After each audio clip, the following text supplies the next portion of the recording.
Et cette attaque, elle pose une autre question, Alban. L'école est-elle encore un sanctuaire ? Malgré la présence de 1000 personnels de sécurité dans les établissements scolaires à partir de demain, annoncé par Gabriel Attal, le ministre de l'Éducation, de nombreux parents ont peur à l'idée de renvoyer leurs enfants en classe demain. Le reportage dans le Rhône de la correspondante d'Europe 1, Noémie Loisel. Comment a-t-il pu s'introduire dans l'établissement scolaire ? Cette question, Lucie l'a posée à sa maman Solveig.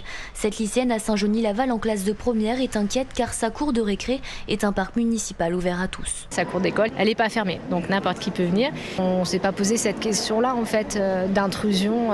Et c'est vrai que là, on y a pensé immédiatement quand on s'est dit qu'en fait, le seul endroit où elle peut être en sécurité, c'est à l'intérieur du bâtiment de son lycée. Des interrogations, beaucoup de mamans en ont, comme trouver les bons mots pour répondre aux questions de leurs enfants. On est dans un état un peu de stupeur et de sidération et qu'on n'a pas forcément les mots pour expliquer. Eux, ils ont en tête, et si ça se produit dans mon lycée, qu'est-ce que je fais ? Et ça, c'est des questions auxquelles on ne peut pas répondre parce qu'on ne sait pas en fait.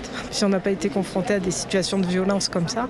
Presque 3 ans jour pour jour après l'assassinat du professeur Samuel Paty, beaucoup de mamans ont peur que ces événements soient banalisés. On se dise que finalement, c'est un prof de plus qui est décédé, de ne plus avoir cette crainte-là et de se dire on peut aller tuer un prof comme ça. Ce lundi sera très particulier pour les élèves mais aussi les enseignants.